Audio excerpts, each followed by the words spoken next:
Hello friends, welcome to SSC coaching centre. दोस्तों, आज की वीडियो में बात करेंगे ग्रुप डी में पूछे गए प्रश्नों की। आप सभी ग्रुप डी की तैयारी कर रहे हैं तो इस वीडियो को अंत तक देखते रहिए।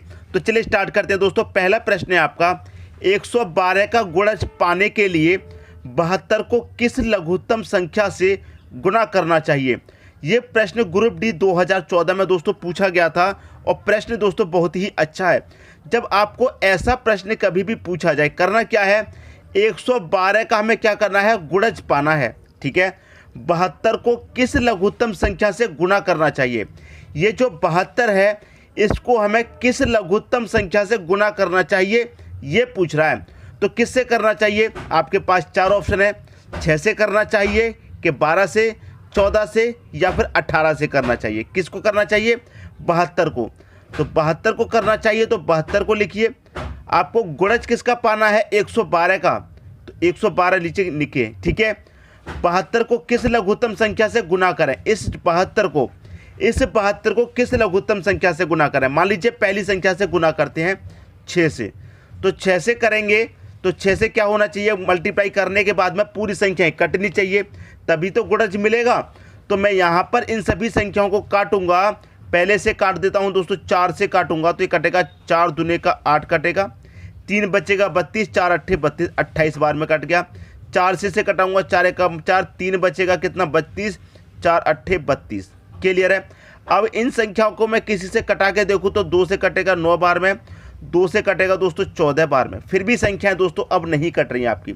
यहाँ काट लो, 2 से कटेगा दोस्तों 3 बार में और 2 से कटेगा 7 बार में। क्लियर है, लेकिन संख्याएं पूरी फिर भी नहीं कट रही। 9 का 3 का मल्टीप्लाई होगा कितना हो जाएगा, 27, लेकिन 7 से 27 नहीं कटेगा। तो पहला ऑप्शन हो गया गलत। अब दूसरा ऑप्शन ले लेते हैं। मान लीजिए कि 72 को कितने से गुना करना है, 12 से। ये जो 72 है इसको कितने से गुना करना है, बटे में तो आपको 112 ही आएगा। क्लियर है, कितने से गुना करना है इस 72 को, मान लीजिए 12 से गुना करना है। अब इसको दोस्तों हम कटाएंगे तो क्या किसी संख्या से कट रहा है, मतलब संख्याएं आपस में पूरी बार कटनी चाहिए, कहने का मतलब ये है। तो जब 6 नहीं कटा था तो 6 का मल्टीप्लाई तो दोस्तों 12 है, तो ये भी नहीं कटेगा। क्लियर है, आपको सीधा सीधा दिमाग में एक बात आ जानी चाहिए। जब 6 नहीं कट रहा था, जब हमने मल्टीप्लाई 6 से किया तब नहीं कटा, तो 12 से भी नहीं कटेगा क्योंकि 6 के मल्टीपल में 12 आता है। तो ये ऑप्शन भी गलत हो गया। तीसरा ऑप्शन ले लेते हैं। मान लीजिए 72 को करना क्या है, 14 से मल्टीप्लाई करना है। ठीक है, बटे में कितना रहेगा, 112 ही रहेगा। क्लियर है। अब हम दोस्तों इसे कटा के देखते हैं किस संख्या से कटेगा। जब मैं आपको इसे कटाऊंगा तो 14 से कटाऊंगा तो ये 14 से कटता है क्या, तो 14 अट्ठे 112 होता है, ये आपको मालूम है। 14 अट्ठे 112, 14 निम्मा 126, 14 धाम 140। तो 14 से 12 कट गया दोस्तों 8 बार में, और 8 से जब मैं इसे कटाऊंगा तो 8 निम 72, ये पूरा पूरा कट गया। 8 से 72 पूरा पूरा कट गया। तो इसका मतलब क्या हुआ कि ये जो आपका सी है ये सही आंसर है। 72 को किस लघुत्तम संख्या से मैं गुना करना चाहिए, 14 से गुना करना चाहिए। ये हो जाएगा आपके प्रश्न का दोस्तों सही आंसर। तो मैं उम्मीद करता हूं सभी को क्वेश्चन बहुत अच्छे तरीके से समझ में आ गया होगा। ये सभी प्रश्न ग्रुप डी के हैं दोस्तों। अब देखेंगे अगला क्वेश्चन। अगला क्वेश्चन है आपका, निम्न में से कौन सा 31680 का अभाज्य गुणनखंड है।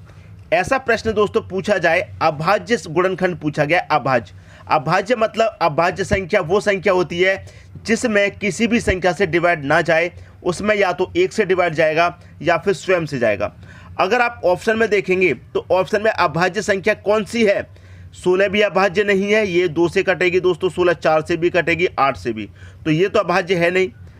15 को देखेंगे तो 5 से भी कटेगा दोस्तों, 1 से भी कटेगा, स्वयं से, तो ये भी अभाज्य नहीं हुआ। 2 से भी कटेगा 12, 4 से भी कटेगा, 6 से, ये भी अभाज्य नहीं हुआ। अभाज्य संख्या कौन सी है, 11, या तो ये 1 से कटेगी या स्वयं से, तो अभाज्य क्या हो गया दोस्तों, 11 हो गया, यही आपका आंसर हो गया। चाहो तो इस संख्या को 11 से काट के देख लीजिए, 31 68 0, इसे क्या करेंगे आप 11 से काट करके देख लीजिए।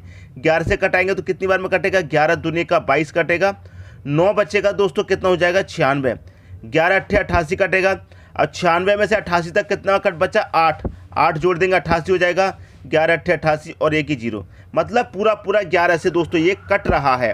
तो 11 ही क्या हो जाएगा, आपके प्रश्न का सही आंसर हो जाएगा। मैं उम्मीद करता हूं सभी को क्वेश्चन अच्छे तरीके से समझ में आ गया होगा। अब देखेंगे अगला क्वेश्चन। अगला क्वेश्चन है आपका, दो अनुक्रमिक विषम संख्याओं का गुणनफल 4623 होता है, इसमें बड़ी संख्या कौन सी है? तो जो दोस्तों आपके पास ऑप्शन में है इनमें से ही कोई बड़ी संख्या होगी। तो सबसे आसान तरीका सिखाऊंगा जब आपको ऐसा प्रश्न पूछा जाए, अनुक्रमिक विषम संख्या, अनुक्रमिक का मतलब लगातार, तो लगातार विषम संख्या कैसी होती है? जैसे 1, 3, 5, 7, 9, ये लगातार होती है दोस्तों, ठीक है। तो यहाँ पर दो लगातार विषम संख्याओं का गुणनफल कितना दे रखा है? 4623 दे रखा है। इतनी बात समझ में आई। एक शॉर्ट तरीका भी सीखिए। दो मैं लगातार संख्या ले लेता हूँ, जैसे मैंने दो लगातार संख्या ली 3 और 5, इनका गुणनफल करूंगा दोस्तों कितना आएगा? 3 5 15 आएगा, ठीक है। दो लगातार विषम संख्याएं, दोनों का गुणनफल कितना आएगा? 15। अब दो लगातार जो संख्याएं हैं उनके बीच में कौन सी संख्या आती है दोस्तों? 4, ठीक है। और मैं 4 का स्क्वायर -1 करूं तब भी 15 आएगा। देखिए 4 का स्क्वायर कितना होता है? 16, -1 कर दूं कितना आएगा? तब भी दोस्तों आपका 15 आएगा। तो ये आपका जो कैलकुलेशन करने का आसान तरीका है। अब यहाँ पर छोटी संख्याएं थी 3 और 5, तो डायरेक्ट मल्टीप्लाई कर दिया। अब 63 65 बड़ी बड़ी संख्या होगी तो डायरेक्ट मल्टीप्लाई करने में प्रॉब्लम आएगी। तो हम क्या करेंगे, जो दो विषम संख्या है उनके बीच में जो संख्या होगी उसका स्क्वायर करके -1 कर देंगे, आपकी वही संख्या निकल के आ जाएगी। क्लियर दोस्तों? तो हम मान लेते हैं पहला ऑप्शन, बड़ी संख्या क्या है? 63। जब बड़ी संख्या दोस्तों 63 है तो छोटी संख्या क्या होगी? विषम 61 होगी। क्लियर? इतनी बात दोस्तों समझ में आई। तो करना क्या है, इन दोनों का मल्टीप्लाई कर लो, या फिर इसके बीच में जो संख्या है वो कौन सी आएगी दोस्तों? 62 आएगी। 62 का स्क्वायर करके उसमें से क्या कीजिए? -1। तो 62 का स्क्वायर करने का मतलब क्या है? 62 × 62। क्लियर है? कर दो मल्टीप्लाई। 2 दूनी का कितना हो जाएगा? 4, 2 छिक्के 12, 6 दूनी 12, 12 और 12 24 का 4, कैरी का 2 हो जाएगा। क्लियर है? 6 छिंग 36 और कैरी का 2 कितना हो जाएगा दोस्तों? 38 हो जाएगा। 38 हो गया आपका। अब इसमें से क्या करेंगे? -1, क्योंकि स्क्वायर करके -1 करना है। जब स्क्वायर करके -1 कितना आया? 3843 आया। हमें कितना चाहिए? 4623। तो पहला ऑप्शन गलत हो गया, ये नहीं मिल पा रहा। मान लेते हैं हमारी बड़ी संख्या क्या है दोस्तों? बड़ी संख्या हमारी 71 है, तो छोटी संख्या क्या होगी? 69 होगी। क्लियर है? 69 होगी। तो बीच में क्या आएगा दोस्तों? 70 आएगा। 70 का स्क्वायर करके क्या करेंगे? -1। तो 70 का स्क्वायर कर दो, मतलब 70 × 70, ठीक है। मल्टीप्लाई, 0 का 0 से मल्टीप्लाई 0, 7 का 0 से करेंगे तब भी 0, 7 का 0 से करेंगे तब भी 0, 7 7 49। उसमें से क्या करेंगे? हम -1 कर देंगे तब भी आपको इतना नहीं मिलेगा। तो दूसरा ऑप्शन भी गलत हो गया। तीसरा ऑप्शन ले लीजिए। मान लीजिए बड़ी संख्या 69 है, तो छोटी संख्या क्या होगी? 67 होगी। इसके बीच में क्या आएगा दोस्तों? 68 आएगा। तो 68 का स्क्वायर करके आप -1 कर दो। तो 68 का स्क्वायर करेंगे तो 68 × 68 करेंगे। क्लियर है? 8 8 64 का 4, कैरी का 6 रहेगा। 8 छिंग 48, 8 छिंग 48, 48 और 48 कितना हो जाएगा दोस्तों? 96। और 96 में आप 6 जोड़ देंगे दोस्तों, कितना हो जाएगा? 102। 102 हो जाएगा यहाँ पर। क्लियर है? 102 का कितना आ जाएगा दोस्तों? 2 आ जाएगा। और कैरी का कितना आ जाएगा? 10। 6 का 6 से मल्टीप्लाई 36, 36 में 10 जोड़ देंगे, कितना हो जाएगा? 46। और क्या करना है? इसमें से -1 करना है। तो कितना आ जाएगा? 462। 24 में से 1 गया तो 23। तो 4623 आ गया। आपका कितना था? 4623 आ गया। तो इसका मतलब बड़ी संख्या दोस्तों आपकी कौन सी है? 69 और 71 में यहाँ पर पूछ रहा है कि बड़ी संख्या आपकी कौन सी है? तो बड़ी संख्या दोस्तों आपकी 69 है। यही तो आंसर होगा। क्लियर है दोस्तों? समझ में आई बात? पहला हमने करके देखा, दूसरा करके देखा, आंसर कितने से आया? 69 से, क्योंकि इसमें बड़ी संख्या हमारी 69 मानी है। तो छोटी संख्या कौन सी होगी? ऑप्शन में बड़ी संख्या दे रखी होंगी। जब आपसे बड़ी संख्या पूछ रहा है तो ऑप्शन में क्या होगा? बड़ी संख्या तो दे रखी होगी। तो ये सभी बड़ी संख्या है। तो हमारी 69 दोस्तों बड़ी संख्या हो गई। तो छोटी विषम संख्या कौन सी हो जाएगी? 67। तो हमने क्या बताया? बीच वाली संख्या का स्क्वायर करके -1 कर दीजिए, ये संख्या पता चल जाएगी, जैसे मैंने यहाँ पर पहले ही बता दिया। उम्मीद करता हूँ सभी की समझ में अच्छे तरीके से आ गया होगा। अब देखेंगे अगला क्वेश्चन। अगला क्वेश्चन है आपका दोस्तों, इस प्रश्न की बात करूं तो ये प्रश्न आपका बहुत इंपॉर्टेंट है, इसको अच्छे तरीके से समझिए। देखिए क्वेश्चन क्या कह रहा है? यदि दो संख्याएं 1 से छोटी हैं तो उनके योग को उनके गुणनफल से विभाजित करने पर प्राप्त होगा। क्या प्राप्त होगा वही पूछ रहा है। यदि दो संख्या क्या है? 1 से छोटी है, तो 1 से छोटी अगर मैं संख्या की बात करूं तो 1/2 क्या हो जाएगा? 1 से छोटी हो जाएगा, क्योंकि ये आधी संख्या है। क्लियर है? ये एक संख्या हो गई। दो संख्याओं की बात करें तो दूसरी संख्या हम क्या ले लेते हैं? 1/3। ये भी दोस्तों क्या होगा? 1 से छोटा होगा। और उनके योग को, तो हमें क्या करना है? इनका योग कर लेंगे। जब इनका योग करेंगे तो कितना हो जाएगा? एलसीएम लीजिए। 2 त्रिक का कितना हो जाएगा दोस्तों? 6 हो जाएगा। 3 से 6 को डिवाइड करेंगे, 2 से 6 को डिवाइड करेंगे 3 बार में जाएगा, 3 1 कम 3, प्लस का साइन है बीच में प्लस ले लो, 3 से करेंगे 2 बार में जाएगा, 2 1 कम 2। अब इसे जोड़िए, 3 और 2 कितना हो जाएगा, 5 बट्टे कितना हो जाएगा, 6। ये आ गया इनका योग। योग को क्या करा है, उनके गुणनफल से विभाजित करने पर इसी योग को क्या करना है, विभाजित करना है, मतलब भाग देना है किससे, उसी संख्या के गुणनफल से। तो गुणनफल हम कर लेंगे इसी संख्या का, 2 त्रिक का कितना हो जाएगा दोस्तों, 6 हो जाएगा, 1 1 कम कितना हो जाएगा, 1 हो जाएगा। इससे क्या करना है, हमें भाग करना है। तो भाग करेंगे 5 बट्टे 6। अब भाग वाली संख्या को हम गुना में कन्वर्ट करेंगे तो पलट जाएगी, 6 ऊपर 1 नीचे, तो 6 1 कम 6 कट गया, ऊपर कितना बचा दोस्तों, 5। तो आपका आंसर कितना आया, 5। अब देखिए 5 आंसर आया है, 0 से कम है 5 नहीं, 0 से तो ज़्यादा है, तो ये ऑप्शन गलत हो गया। 1 से अधिक है तो 5 आपका 1 से अधिक है, ये आपका सही हो गया। 1 से कम है, 1 से कम नहीं है, ये गलत हो गया। अभाज्य संख्या है तो 5 एक अभाज्य संख्या भी है, तो इसका मतलब ये भी सही। तो 2 ऑप्शन तो सही नहीं हो सकते, ये बात आपको पता है, 2 ऑप्शन सही नहीं हो सकते। जब ऐसा प्रश्न कभी आ जाए तो इसे करने का एक दूसरा तरीका भी है। पहले संख्या आपने कितनी मानी थी, इतनी, अब इतनी से आंसर नहीं आ रहा, 2 मैच खा रहे हैं, तो एक और संख्या रख लीजिए। 1 से छोटी कौन सी दोस्तों, आप 1/5 रख लो, क्लियर है। दूसरी संख्या 1/7 रख लो, दोनों को जोड़ दीजिए। ये संख्या भी 1 से छोटी है और ये भी 1 से छोटी है, क्लियर है दोस्तों। इनका क्या करेंगे, पहले योग करेंगे, तो योग करेंगे कितना आ जाएगा, 5 7 35 आ जाएगा, क्लियर है। 5 से काटो 35 को 7 बार में, 7 1 कम 7, 7 से काटेंगे 5 बार में, 5 1 कम 5, क्लियर है। जोड़ दीजिए, कितना आ जाएगा, 7 5 12, बटे में कितना आ जाएगा दोस्तों, बटे में आ जाएगा आपका 35। क्या करना है, भाग करना है, उनके गुणनफल से क्या करना है, विभाजित करना है। तो संख्या कितनी थी हमारे पास, ये, इनका क्या करेंगे गुणनफल, 5 7 35, क्लियर है। 1 1 कम कितना आ जाएगा, 1, 11 नहीं दोस्तों, 1 ही आएगा। तो 1/35 से क्या करना है, भाग। अब देखिए यहाँ पर क्या है हमारा, 12/35 है। अब भाग वाली संख्या को जब गुणा में बदलेंगे तो संख्या पलट जाएगी, 35 ऊपर बटे में कितना, 1, तो 35 से 35 कट गया, कितना बचा दोस्तों आपका, 12 ही तो बचा। अब 12 की मैं बात करूं, 12 आपका 1 से अधिक है, लेकिन अभाज्य संख्या 12 नहीं है। 0 से कम है नहीं, ये गलत हो गया। 1 से अधिक है, बिल्कुल सही हो गया। 1 से कम है, ये भी गलत। अभाज्य संख्या है, ये भी गलत। तो एक ही ऑप्शन सही है आपका बी, 1 से अधिक। इसीलिए मैं कह रहा था इस प्रश्न को थोड़ा अच्छे से समझिए। ऐसे प्रश्न एग्जाम में पूछे जाते हैं तो कंफ्यूज नहीं होना, डायरेक्ट आंसर करके आना है तुरंत 2 सेकंड के अंदर। अगर कंसेप्ट क्लियर हो गया तो आप क्वेश्चन को छोड़ेंगे नहीं, करके ही आएंगे। अब देखेंगे दोस्तों अगला क्वेश्चन। अगला क्वेश्चन है आपका, न्यूनतम संभव पूर्णांक क्या है जो 25 का एक गुणांक नहीं है और एक अभाज्य संख्या नहीं है। बहुत अच्छा प्रश्न है दोस्तों, और डायरेक्ट कर देंगे आप बिना कैलकुलेशन के, क्योंकि प्रश्न इतना आसान पूछा है। ग्रुप डी 2014 में पूछा गया था ये प्रश्न।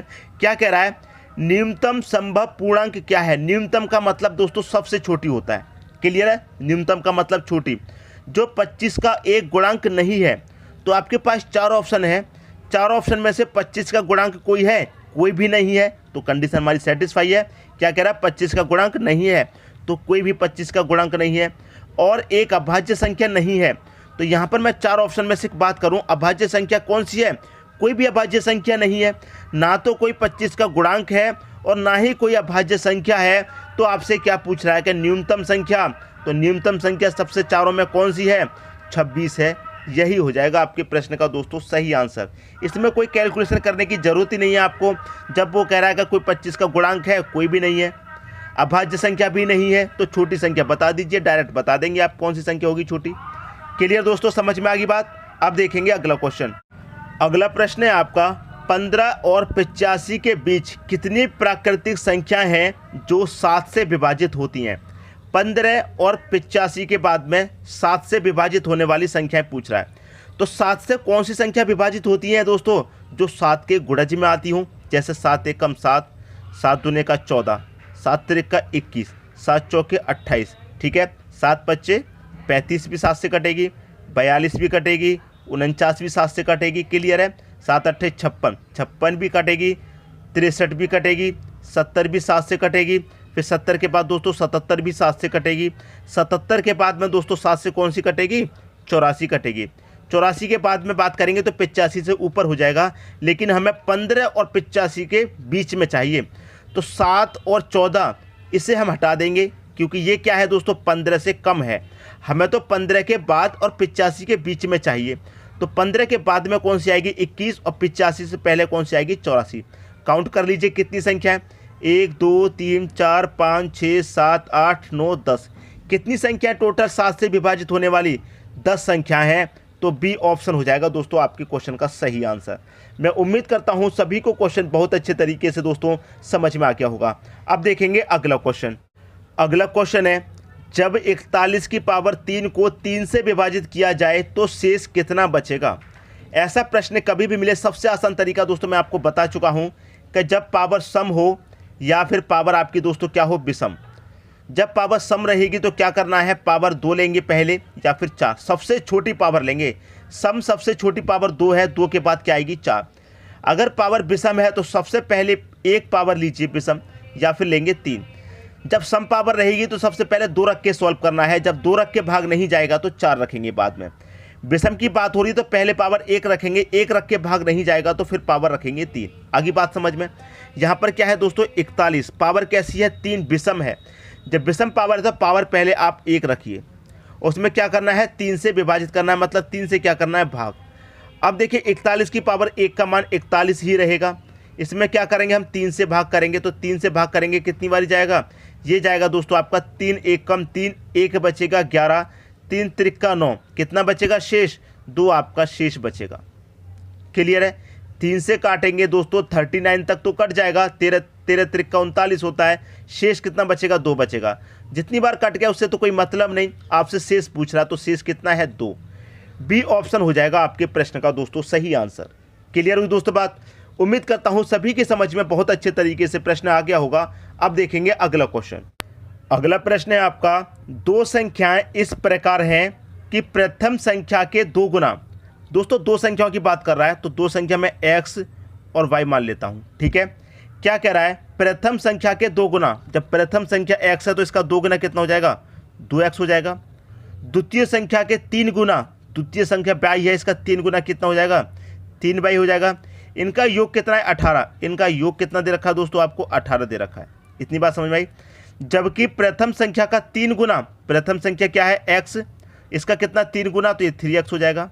क्लियर है।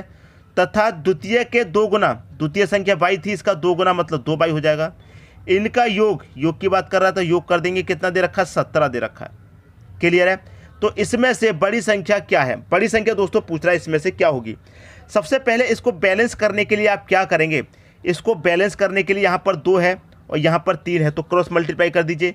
3 का मल्टीप्लाई दोस्तों कर दीजिए यहाँ पर और 2 का मल्टीप्लाई कर दीजिए यहाँ पर बैलेंस करने के लिए। तो 3 का मल्टीप्लाई होगा 2 से तो कितना हो जाएगा 3 दूनी का 6x हो जाएगा। क्लियर है। प्लस 3 का 3 से 3 त्रिका 9y हो जाएगा बराबर 18 से कितना हो जाएगा ये 54 हो जाएगा। यहाँ पर 2 था, 2 का मल्टीप्लाई 3 से करो 2 त्रिका 6x हो जाएगा प्लस 2 दूनी का 4y हो जाएगा बराबर 17 दूनी कितना हो जाएगा दोस्तों ये हो जाएगा 34। समझ में आई दोस्तों बात। अब देखिए यहाँ क्या है प्लस प्लस प्लस, तो यहाँ क्या हो जाएगा ये माइनस, ये माइनस, ये माइनस हो जाएगा। तो 6 से ये 6 कट जाएगा माइनस के लिए। यहाँ पर दोस्तों 9y में से 4y कट जाएगा तो कितना बचेगा आपके पास 5y बचेगा बराबर 54 में से 34 कट जाएगा, कितना बचेगा 54 में से 34 कट गया तो 20। क्लियर है। अब 5 से 20 कटेगा कितनी बार में 4 बार में, तो y का मान कितना आ गया दोस्तों 4 आ गया। क्लियर है। y का मान पता चल गया 4। अब y का मान चाहे इसमें रख दो चाहे इसमें रख दो आंसर आ जाएगा। क्लियर दोस्तों। तो y का मान हम यहाँ रख देते हैं, ये कितना है दोस्तों हमारा 3x है प्लस y का मान यहाँ रखेंगे, y की जगह तो कितना 4 रखेंगे, 4 का मल्टीप्लाई 2 से हो जाएगा 8 हो जाएगा बराबर कितना था यहाँ पर 17। क्लियर है। अब देखिए इधर क्या है ये 3x बराबर ये 8 इधर जाएगा तो 17 में से माइनस हो जाएगा, कितना बचेगा 9 और 3 से 9 कट जाएगा दोस्तों 3 बार में। x का मान कितना आ गया, x का मान आ गया दोस्तों आपका 3। इधर लिख देते हैं x का मान कितना आ गया 3 आ गया। आपसे क्या पूछ रहा था बड़ी संख्या, तो बड़ी संख्या कौन सी है 3 या 4, तो बड़ी संख्या दोस्तों तो आपकी 4 है, तो 4 हो जाएगा आपके प्रश्न का सही आंसर। छोटी संख्या पूछ लेता तो 3 आपकी छोटी संख्या है। मैं उम्मीद करता हूं सभी की समझ में क्वेश्चन बहुत ही अच्छे तरीके से आ गया होगा। दोस्तों यदि वीडियो पसंद आया तो लाइक करें और दोस्तों में भी शेयर करें। यदि आपने हमारे चैनल को अभी तक सब्सक्राइब नहीं किया है तो कर लीजिए और बेल आइकन का बटन भी दबा दीजिए दोस्तों। धन्यवाद।